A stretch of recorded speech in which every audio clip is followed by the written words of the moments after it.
There is a moment that doesn't arrive with noise, no argument, no dramatic goodbye. It comes quietly. It comes when the room is full, yet something essential is missing. A man does not immediately realize the depth of what he has lost. At first, he tells himself it was necessary, that it was mutual, that he will move on easily. He distracts himself with motion, with new faces, with familiar habits. But loss does not demand attention. It waits, and one day, without warning, he feels it. Not as pain, but as absence. That is the moment this story begins. When a woman who mattered leaves a man's life, the immediate aftermath is rarely dramatic. There is no thunder inside him, no collapse of the inner world. In fact, what he feels first is often relief, a strange lightness, a sense that something demanding has been removed. The mind, in its quiet intelligence, protects him from pain by postponing it. This is not indifference, it is defense. In those early days, he tells himself a story. He tells himself that the relationship had reached its limit, that separation was necessary, that freedom is now possible. He fills his time with activity. Work becomes busier, nights become louder. Distractions feel productive. From the outside, he appears fine, perhaps even improved. But beneath this surface movement, something essential has not yet been acknowledged. The human psyche does not confront loss all at once. It approaches it in stages, especially when the loss threatens identity. This woman was not merely someone he dated or lived with. She was woven into his inner rhythm. She was present in his habits, his thoughts, his sense of self. To recognize her absence immediately would be to confront a fracture within himself. And so the mind delays. During this period, he may even feel confident. He might say, "I'm doing better than I expected."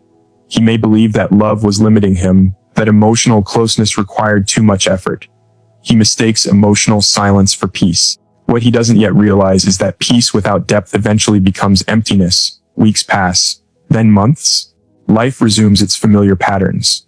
But something subtle begins to change. He notices it in small moments, not grand ones. He comes home after a long day and feels no anticipation.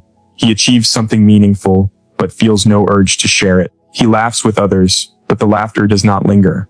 It ends abruptly, leaving behind a hollow quiet. This is when the delayed realization begins to form, not as pain, but as confusion. He asks himself why satisfaction feels incomplete, why success feels strangely weightless, why conversations no longer nourish him the way they once did. He may blame fatigue, stress, age, but these explanations do not fully account for the sensation. Something is missing, and he cannot name it yet. The truth is that he has lost an emotional witness. In her presence, he was seen, not constantly praised, not endlessly reassured, but recognized. She noticed shifts in his mood before he spoke. She sensed his withdrawal before he admitted it.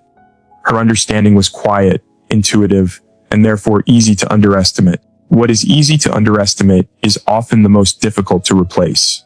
The realization does not arrive because he misses her company. It arrives because he misses himself in her presence.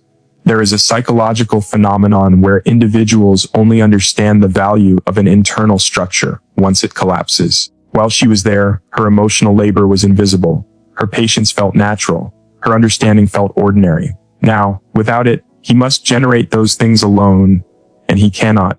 At first, he resists this realization. He tells himself that he simply hasn't met the right person yet. That connection takes time. That depth can be rebuilt. And so he tries. He dates. He talks. He engages. But something fundamental does not respond. The conversations feel correct, but not meaningful. The laughter feels timed, but not spontaneous. The emotional exchanges feel negotiated rather than natural. He begins to notice how often he explains himself now, how often he feels misunderstood, how rarely he feels emotionally safe. And slowly, the mind begins to connect the pattern. He remembers moments he once dismissed. Times when she asked for presence instead of solutions. Times when she needed reassurance and he offered logic. Times when she sensed distance and tried to bridge it while he insisted nothing was wrong. At the time, her sensitivity felt excessive.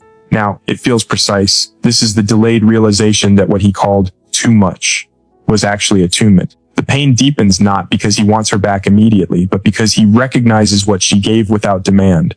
Emotional stability, reflection, grounding. These things cannot be replaced by attraction alone. They require time, patience, and emotional courage. The mind now turns inward. He begins to feel moments of sadness without obvious cause. a heaviness during quiet evenings, an ache during memories he didn't know were stored so deeply. These emotions confuse him because they appear late after the supposed healing should have occurred. But healing does not follow logic. It follows truth. The truth is that while she was present, she helped regulate his inner world. She absorbed emotional fluctuations. She created continuity. With her gone, he must face the rawness of his own emotional landscape, and he is unprepared. This is when regret begins, not as desperation, but as clarity. He sees now that love was not something she demanded. It was something she offered, and he sees how often he accepted it unconsciously, assuming it would always be there. The mind rarely values what feels stable. It values intensity, novelty, control. Stability only becomes precious when it disappears. The delayed realization is cruel because it is honest. It strips away the narratives he used to protect himself. It reveals that the relationship did not fail because it lacked love, but because it lacked awareness. And yet even now, he does not reach out because this realization is not about reclaiming what was lost. It is about understanding what was misunderstood. He carries this awareness quietly. It reshapes how he sees connection, intimacy, and himself. The loss becomes a teacher, arriving late, but speaking clearly. There are certain people who pass through our lives and leave no lasting trace. They are remembered vaguely, like faces in a crowd. And then there are others whose presence alters the inner structure of our world so quietly that we only realize the change once they are gone. She belonged to the second kind. What made her different was not something obvious or dramatic. It was not a performance of affection or a display meant to impress. It was something far more subtle and therefore far more powerful. She did not simply love him, she perceived him. She noticed the spaces between his words, the moments when his voice softened or hardened, the times when he withdrew not out of indifference, but out of uncertainty. She understood that his silence was not emptiness, but a language he had never been taught how to translate. Where others reacted, she reflected. Where others demanded, she listened. This created an experience he had never known before to be understood without explanation. This kind of connection forms slowly and almost invisibly. There is no single moment where one can say, "This is when it happened." Instead, it accumulates through ordinary days, through conversations that did not need to be profound to be meaningful, through her calm presence when he was unsettled, and her steadiness when he was unsure of himself. Over time, she became a psychological reference point, a quiet center around which his inner life organized itself. What made her irreplaceable was that she did not try to change him by force. She did not mold or correct him through pressure. Instead, she created a space where he felt safe enough to confront himself. In that space, he saw both his strengths and his shadows more clearly. This is rare, because most relationships either idealize or criticize. She did neither. She saw him whole. In her presence, he did not have to perform competence or hide vulnerability. He could be uncertain without being diminished. He could admit fear without feeling weak. This kind of emotional safety is not dramatic, which is why it is often underestimated. It does not demand attention. It does not announce itself. It simply exists, quietly holding the other person together. At the time, he may not have recognized this as something extraordinary. Familiarity has a way of disguising value. What is constant begins to feel ordinary. What is stable begins to feel replaceable.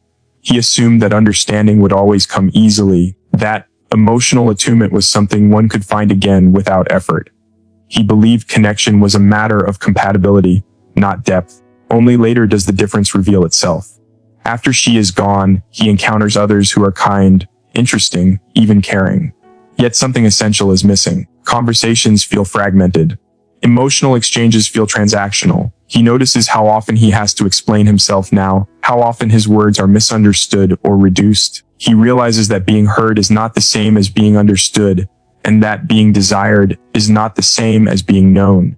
What made her different was that she recognized patterns in him before he did. She noticed when his ambition masked insecurity, when his independence concealed a fear of reliance, when his humor deflected discomfort. She did not expose these things cruelly. She acknowledged them gently, allowing him to approach them at his own pace. This is not something that can be easily replicated because it requires patience, intuition, and emotional maturity. Her presence also challenged him in a way that felt supportive rather than confrontational. She did not mirror his ego back to him. She reflected his potential. She believed in the person he could become, even when he doubted himself. This belief was not loud or demanding. It was expressed through consistency, through encouragement offered at the right moments, through trust that he would grow in his own time. This kind of belief leaves a lasting imprint. It becomes internalized. While she was there, he borrowed her faith in him without realizing it. When she left, that borrowed strength left with her. And suddenly, he must face himself without that quiet reinforcement. He begins to understand that what he lost was not simply affection or companionship. He lost a mirror that showed him his deeper self. Without it, he feels slightly disoriented. He knows who he is, but not with the same clarity. He knows what he wants, but not with the same confidence. The world feels subtly less coherent. This is when the realization becomes painful. He sees that what made her different cannot be replaced by novelty or attraction. It cannot be found through effort alone. It emerges only when two people are willing to engage not just with each other, but with themselves. She was willing to do that work. He did not fully recognize it at the time. There is also a particular way she held emotional conflict. When things were difficult, she did not withdraw completely, nor did she escalate unnecessarily. She stayed present. She allowed tension without turning it into distance. This taught him, unconsciously, that conflict did not have to mean abandonment. That disagreements did not threaten connection. This sense of emotional continuity is rare, and its absence is deeply felt once it is gone. He now notices how easily others detach when discomfort arises, how quickly misunderstandings turn into walls. He realizes that what felt effortless with her was actually the result of emotional skill. Skill he had not learned to recognize. What made her irreplaceable was also her timing. She entered his life at a moment when he was still forming his understanding of intimacy. Her influence shaped his emotional vocabulary. She became the standard against which future connections are measured, not because she was perfect, but because she was real in a way that reached him. The mind clings to what helps it grow. And when that source of growth disappears, it leaves behind a sense of loss that is difficult to articulate. He does not merely miss her presence. He misses the way he felt becoming more himself around her. This is why she cannot be replaced. Not because no one else will love him, but because no one else will love him in the same way, at the same time, touching the same parts of him that were once open. Some connections are not meant to be repeated. They are meant to be remembered, understood, and integrated. And in that understanding, he begins to see her clearly for the first time. At first, he does not notice that he has begun to compare.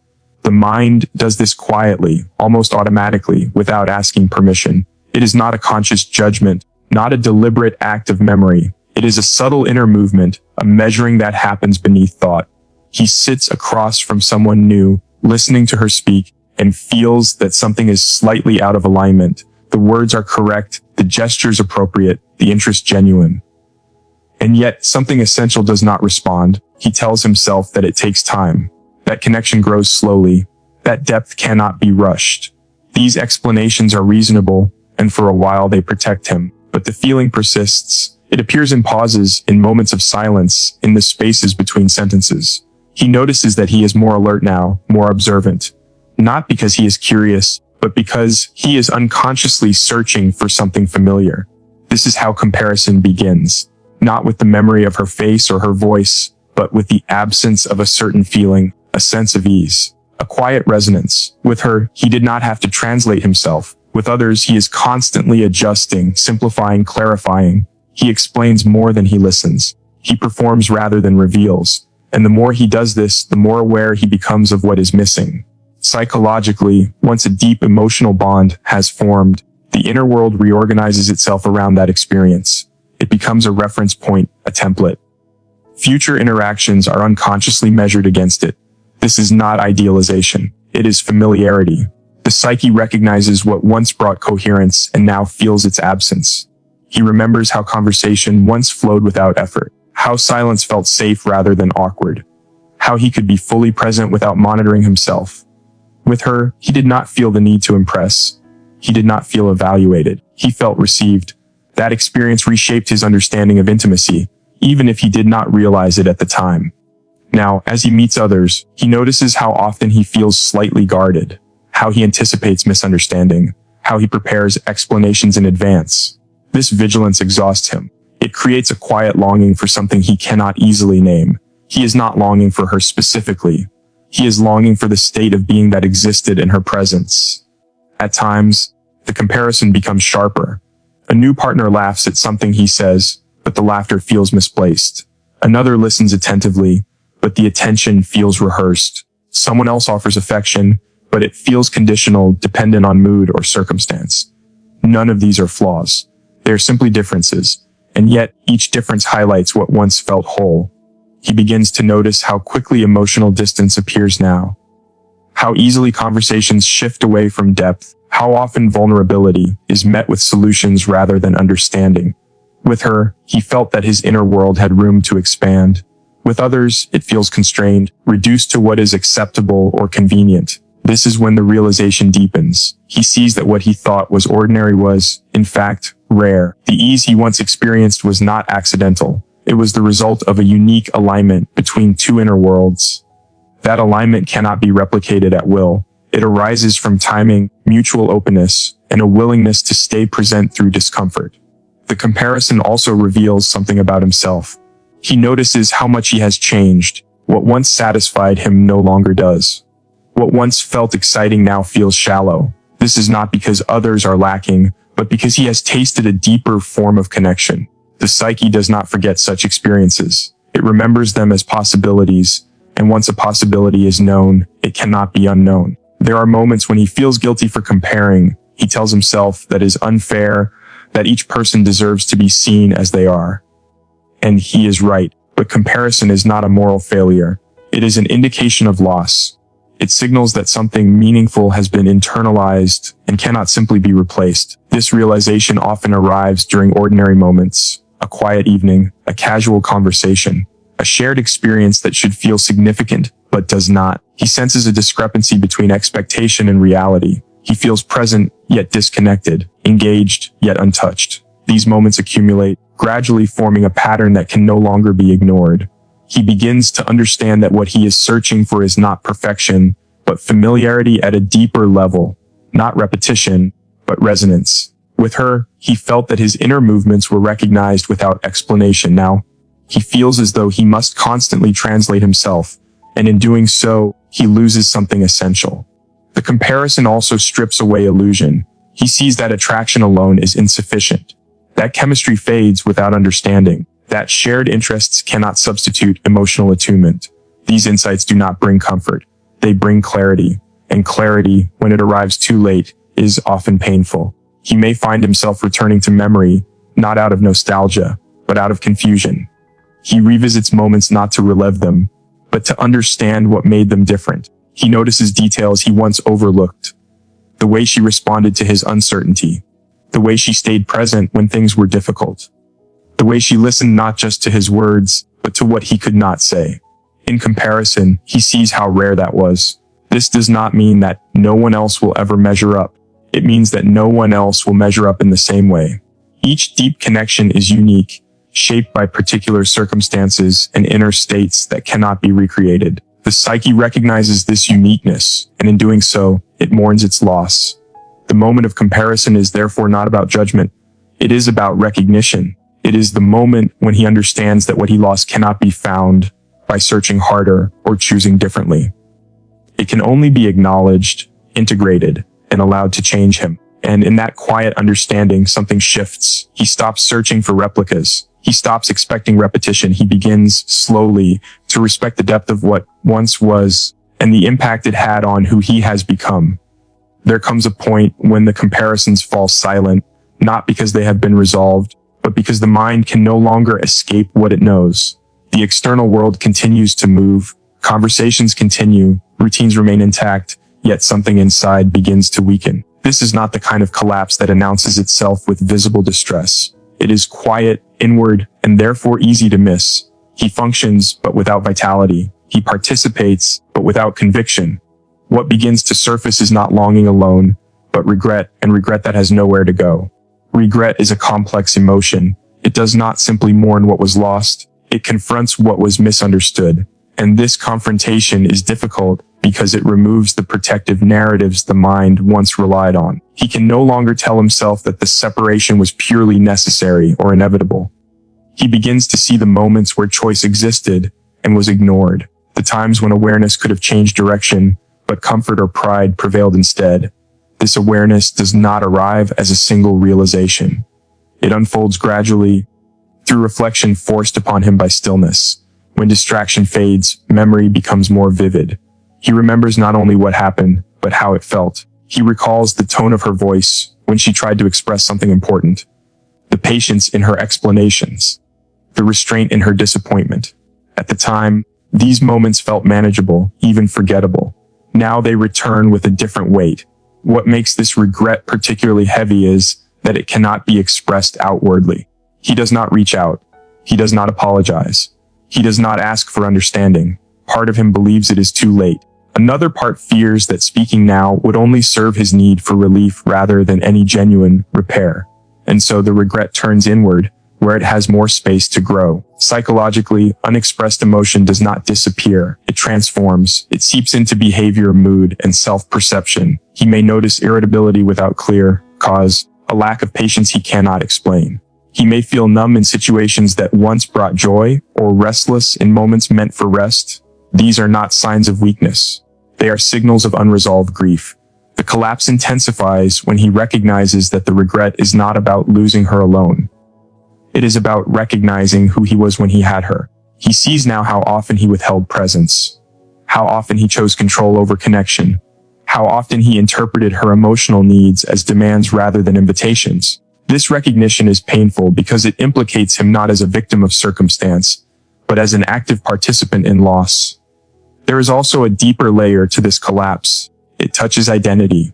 He begins to question his understanding of himself as a partner, as a man capable of intimacy. He wonders whether his patterns are fixed or learned, whether his emotional distance is strength or avoidance. These questions do not have immediate answers, and their uncertainty destabilizes him. Regret without an outlet isolates him. He feels alone in a way that is difficult to communicate. Friends may see him functioning, succeeding, even improving externally. They may assume he has moved on, but internally, he is engaged in a continuous dialogue with memory and self-judgment. He replays conversations, not to assign blame, but to understand where awareness failed. This inward focus can feel suffocating. There is no external resolution, no clear action to take. Apologies imagined but never spoken. Explanations rehearsed but never delivered. The mind cycles through these possibilities, searching for relief. But relief does not come through repetition. It comes through understanding, and understanding takes time. One of the most difficult aspects of this collapse is the recognition that growth arrived too late. He now sees the importance of emotional presence, of listening without defense, of valuing stability over ego. These insights feel transformative, but they are accompanied by grief because they cannot be applied where they matter most. The opportunity for repair has passed. This realization can lead to self-punishment. He may believe he does not deserve connection of that depth again. He may approach future relationships with caution, not out of wisdom, but out of fear. Fear of repeating the same mistakes. Fear of facing the same regret. Fear of discovering that he is incapable of change. Yet even within this collapse, something essential is forming. The regret, though painful, is not meaningless. It is evidence of awareness. The ability to feel regret indicates the capacity for reflection, for empathy, for growth. What hurts now is precisely what will prevent the same loss from occurring unconsciously again. The collapse forces him to sit with himself without distraction. It removes the illusion that time alone heals. Time only reveals. Healing requires engagement with what has been revealed. And so, slowly, he begins to integrate what he has learned, not to erase the past, but to understand it. He starts to see that regret does not demand expression to be valid. It demands recognition. It demands that he take responsibility internally, even if no external reconciliation occurs. This responsibility reshapes him. It deepens his understanding of intimacy. It humbles his ego. It expands his emotional awareness. There are moments when the weight feels unbearable, when the absence feels permanent, when the regret feels like a quiet sentence he must carry indefinitely. But there are also moments of clarity when he recognizes that this internal collapse is not the end of him. It is a dismantling of what no longer serves him. In this dismantling, something new becomes possible. Not immediately, not easily, but authentically. The regret that once felt like a burden begins, slowly, to transform into a guide, not by erasing the pain, but by giving it meaning. And in that meaning, he begins to rebuild, not the relationship he lost, but the self that will not lose in the same way again. Loss has a way of stripping life down to its essentials.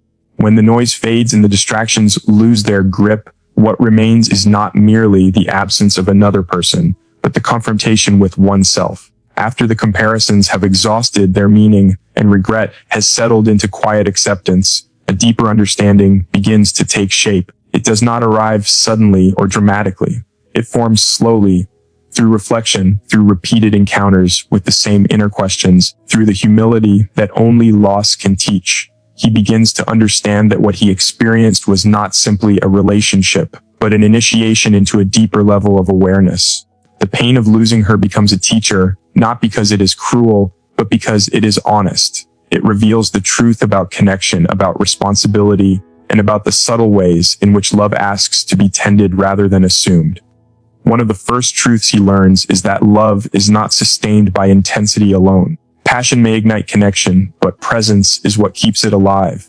He realizes now how often he equated emotional calm with stagnation, how he mistook stability for predictability. What he once saw as ordinary was, in fact, the foundation that allowed intimacy to grow.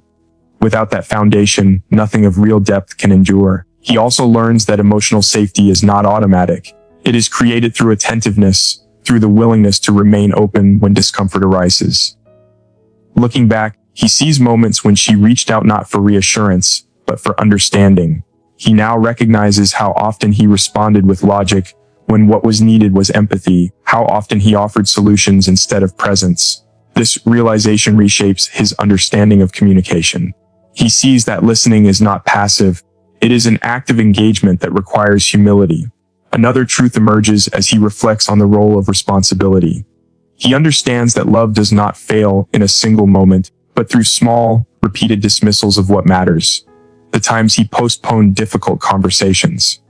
The times he assumed there would be another opportunity. The times he prioritized comfort over connection. These were not dramatic errors, but they accumulated, quietly eroding the bond. This awareness teaches him that what is most precious often requires attention precisely because it feels secure. The loss also teaches him about timing. He recognizes that certain connections occur at specific moments in life, when both individuals are open in particular ways. These moments cannot be recreated at will. They are shaped by circumstance, by readiness, by the inner state of those involved. He sees now that trying to replicate what he had is futile, not because depth is impossible again, but because each deep connection has its own form. Understanding this frees him from the illusion of repetition and opens him to the possibility of something new, though different. Perhaps the most significant truth he learns is about himself. He becomes aware of his patterns, not with judgment, but with clarity. He sees how he learned to equate independence with strength, how he guarded vulnerability as though it were a liability. He understands now that true strength lies in the capacity to remain present with uncertainty, to allow another person to matter without losing oneself. This insight changes the way he views intimacy. It no longer appears as a threat to autonomy, but as an expansion of self. The loss also reveals the importance of appreciation. He recognizes how rarely he acknowledged what was being given to him while it was there. Not out of ingratitude, but out of assumption. He assumed that understanding would always be available, that patience would always be offered, that presence would remain constant. This teaches him a fundamental truth. What is assumed is rarely protected, and what is not protected eventually disappears. As this understanding deepens, he begins to relate differently to his own inner world. He becomes more attentive to his emotions, less dismissive of discomfort. He allows himself to feel uncertainty without immediately seeking to escape it. This internal shift is subtle but profound. It marks the beginning of a more conscious way of living, one in which feelings are not obstacles to be overcome, but signals to be understood. He also learns that loss does not demand bitterness, it invites integration. Rather than resisting the pain or trying to erase it, he allows it to shape him. The memory of her becomes part of his psychological landscape, not as a source of longing, but as a reminder of what depth feels like. This memory informs his future choices, guiding him toward greater awareness and responsibility. There is also a humbling realization that love cannot be possessed. It is not something one owns or controls. It is something one participates in. This understanding dissolves the subtle entitlement he once carried, the belief that effort in one area could compensate for absence in another. He sees now that love requires presence across multiple dimensions: emotional, psychological, and relational. Over time, this truth alters his expectations. He no longer seeks perfection or constant affirmation. He seeks alignment. He values communication that is honest rather than comfortable. He appreciates stability not as monotony, but as the space in which growth occurs. These shifts do not erase the pain of loss, but they transform it into wisdom. He comes to understand that the purpose of this loss was not punishment, but instruction. It taught him what matters when the surface distractions fall away. It taught him that connection is fragile, not because it is weak, but because it is alive. And like all living things, it requires care. This final truth does not bring closure in the traditional sense. There is no neat ending, no complete resolution. What it brings instead is orientation, a clearer sense of direction, a deeper respect for intimacy, a renewed commitment to presence. And in this understanding, he carries forward not regret alone, but insight, an insight earned through loss, and therefore impossible to ignore. The moment he realizes he lost a woman he can't replace is not about regret. It's about awakening. And some awakenings come only after the door has closed.